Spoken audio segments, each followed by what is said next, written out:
आज एक भारी दिल से आपको हम विदाई का यहाँ भाषण सब कर रहे हैं। पिछले 38 साल से मुझे आपको जानने का मौका मिला। 1980 में जब मैं पहली दफ़ा एमपी बना और कुछ महीनों में ही यूथ ऑर्गेनाइजेशन का हेड बना, तो उन्होंने उस वक़्त में आज के मुकाबले में यूथ कांग्रेस प्रेसिडेंट तकरीबन बड़े हर ऑफिशियल फंक्शन में मौजूद होते थे। प्राइम मिनिस्टर को एयरपोर्ट पे जो एयरफोर्स का है वहाँ रिसीव करना, सी ऑफ करना, डिग्नेटरीज को रिसीव करने में शामिल होता था।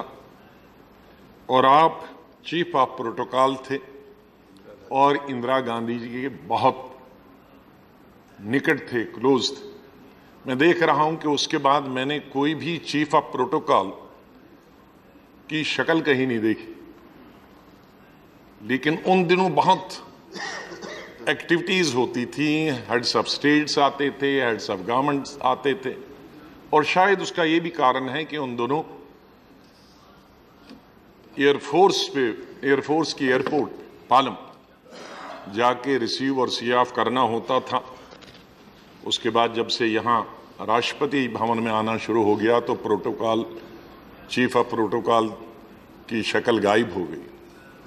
तो तब से मैंने आपको देखा कि एक बहुत ही कामयाब chief of protocol Indira Gandhi के पूरे वक्त में, जब तक वो जिंदा रहीं तब तक आप चीफ ऑफ प्रोटोकॉल रहे, बल्कि उनके मरने के बाद भी, उनकी हत्या के बाद भी 1 साल आप रहे। मुझे आपको मिलने का मौका मिला जब आप थे सऊदी अरेबिया के।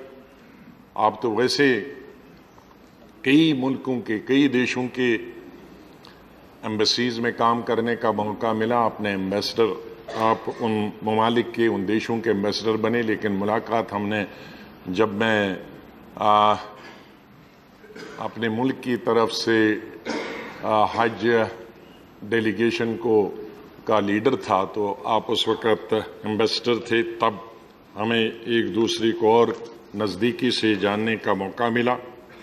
आप जब वाइस चांसलर रहे अलीगढ़ मुस्लिम यूनिवर्सिटी में, उस वक़्त भी आपका जो काम है वो सराहा गया पूरे मुल्क में, और ख़ास तौर से जो एजुकेशन बिरादरी है उसमें आपका काम को बहुत सराहा गया। मैं आपका बहुत आभार प्रकट करता हूँ, बहुत आपका को मुबारकबाद देता हूँ कि जब मैं चीफ मिनिस्टर था और माननीय प्रधानमंत्री जी ने, डॉक्टर मनमोहन सिंह जी ने 3 राउंड टेबल कॉन्फ्रेंस का गठन किया, कश्मीर के मुद्दे को सुलझाने के लिए और तमाम पार्टीज़ को, पॉलिटिकल पार्टीज़ को कॉन्फिडेंस में लेने के लिए। तो उसके बाद जो वर्किंग ग्रुप्स 5 बने, तो मैंने आपको जो प्रधानमंत्री की तरफ से खत लिखा और आपसे गुजारिश की कि एक वर्किंग ग्रुप को आप चेयर कर लीजिए, और वो था working group on confidence building measures across segments of the society. तो आपने उसे मंजूर किया। सभी दलों के लोग उसमें थे, बीजेपी से लेकर, लेफ्ट से लेकर, सेंटर से लेकर, कांग्रेस से लेकर, लद्दाख और जम्मू और कश्मीर के। ये सबसे कठिन था। Confidence building measures Jammu Kashmir में कोई आसान चीज़ नहीं है आज की राजनीति में। तो आपने सभी को कॉन्फिडेंस में लेकर, सभी ग्रुप्स को आप सुने, तमाम लोगों को आपने सुना, और 11 महीने के बाद, कि मैंने को तो शायद 1-1, 2-2 साल लगे अपनी रिपोर्ट देने में, लेकिन आपने 11 महीने के अंदर अंदर वो रिपोर्ट पेश की, और मुझे उम्मीद है कि ये सरकार कभी उस पे अमल करने की कोशिश की। आपने चेयरमैन के तौर पर नेशनल माइनॉरिटीज़ कमीशन में जो काम किया वो भी हमेशा सराहनीय रहेगा। आपने किताबें लिखी, आपको कई देशों ने ऑनरेरी डिग्री दी जिसका आपने कभी इस्तेमाल नहीं किया।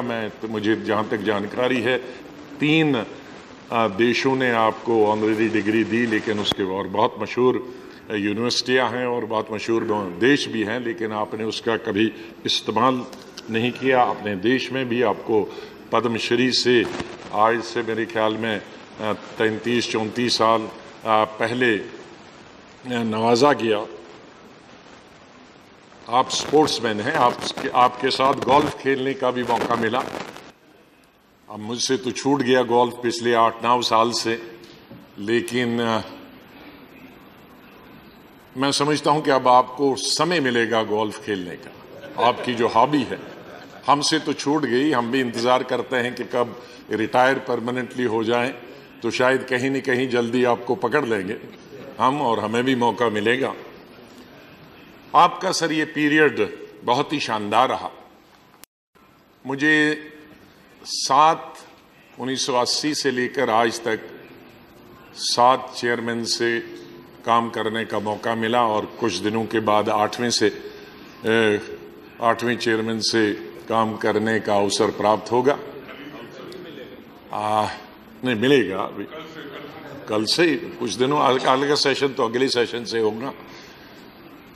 सबके साथ बहुत अच्छे चेयरमैन थे, बहुत अच्छे, चाहे वो किसी भी पार्टी के थे, उस तरफ की पार्टी के भी थे।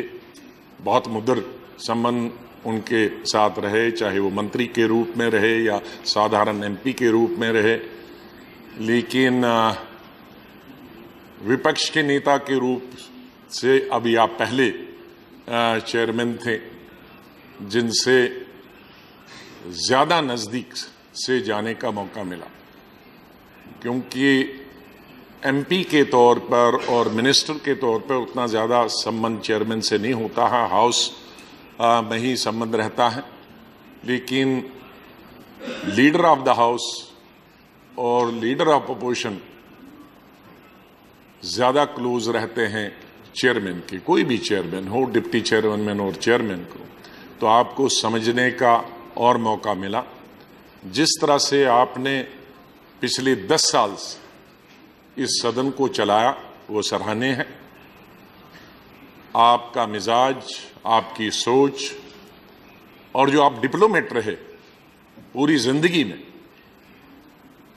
उसका भी आपको फायदा मिला, क्योंकि पॉलिटिशियन होता है तो वो आर पार की बात करता है, लेकिन पॉलिटिशियन जो डिप्लोमेट होता है वो दुश्मन को भी ये पता नहीं चलने देता है कि क्या फैसला करने वाला है, जिसका उल्लेख प्रधानमंत्री जी ने किया।